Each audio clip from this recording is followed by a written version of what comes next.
A Grammy Award-winning producer and songwriter who is telling all of us his secrets in a brand new memoir. That's right. Charlie Peacock's Roots and Rhythm, A Life in Music, shares stories behind the scenes and the roots that define him. We welcome Charlie and his son, Sam Ashworth, also a Grammy and Oscar-nominated artist and friend. So awesome to have you guys here. So awesome to be here. Yeah, thanks you guys. Yes. Thank you.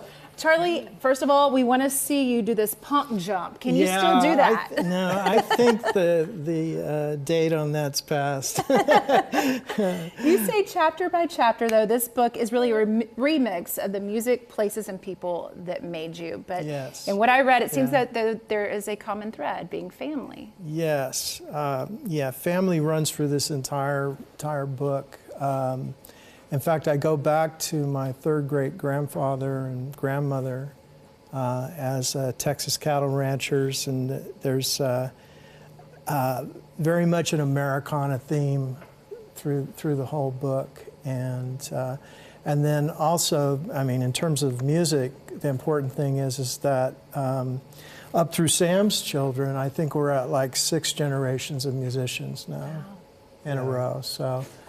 So there's something going on there genetically, very talented family. Perhaps, and my father, I wouldn't be here with you guys today, talking about this book if it weren't for my father and everything that came before. So much of the book is just acknowledging that. I'm at a point in my life now. Had a 50-year career in music. I'll celebrate my 50th wedding anniversary here just in a few months, so that was cool with the Dolly story, and so it's just a time when I can both look back, be thankful for the present, hope for the future, and just say thank you to all these people that helped me have a remarkable career. So well said. And flipping through this book, and we're seeing some of the photos that were just on your screen, but I just opened this up. Happened to land on it. It's you with Sam Valentino ahead of Bob Marley opening up at UC Davis. Yes. What were some of the highlights of your career? Because I'm like, oh my gosh, who haven't you worked with? Well, it's interesting. A lot of people have said that after reading the book.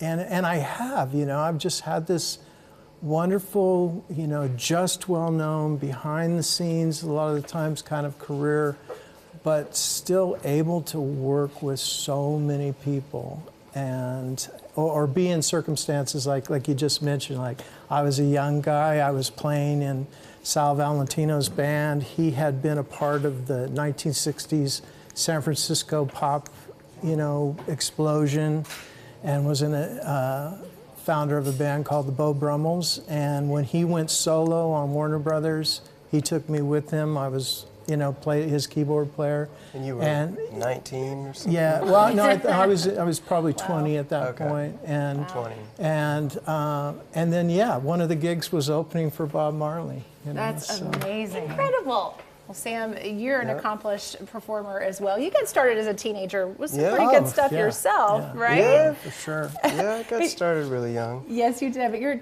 dad said that this is really an invitation for aspiring musicians to kind of tap into their roots. How have you taken that message to heart? I think that it's just more been the way my life has been constructed from the beginning, even just literally from a rhythm standpoint. I started, my first instrument was the drums. I started playing drums when I was 5 years old. And music was always our life. There wasn't a part of our life, my sister and I growing up, that, wasn't being at concerts or rehearsals or, hearing our dad write songs in the living room. It was just the fabric of our entire life. And so, growing up and becoming really obsessed with creating music and writing music, nothing really ever changed since I was a little kid. And to this day, our family, it's still the family business, And I'm married to an incredible singer-songwriter, Ruby Amanfu, and our the whole family and kids, everybody's just, you know, music obsessed. It's what it is, and that's our comfort zone. Yeah, well, and honestly, I mean, music has given us an extraordinary life, and I think we're all grateful for it, for where it's taken us, for the people we've been able to meet, to love and be loved on, and I mean, I'm extremely grateful for music. I mean, there's a saying that if you take care of the music, it'll take care of you. So good. And we can feel that gratitude from you, and I just love how humble you are. You say this book is also for aspiring musicians, so how can they lean into their roots in rhythm when maybe they don't have the greatest setup like you, that cush setup, Sam?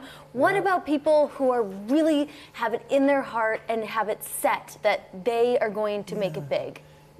Well, I don't know about making it big, but I do know, like 2 days ago, I received a letter from a high schooler who, I don't know who gave her the book, but somehow she assigned herself reading the book for one of her classes to write an essay on, because she wants to be in sound reinforcement. You know, she wants to mix concerts, right?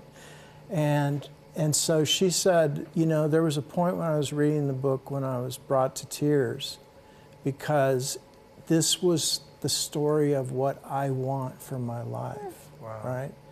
And so if the book does that, if it tells enough stories, if it shows how this huge amount of choices, people and places come together to create a sustainable career, and if it really shows that clearly to someone, like even a high schooler, then it's doing its job. Yes. Love that. Love that you guys get to work together as well. Thank you all so much for coming in and chatting with us. Thank you for having us. Thank you. Yes. Really. Be sure to follow Charlie online and grab your copy of Roots and Rhythm. Find it all online at charliepeacock.com.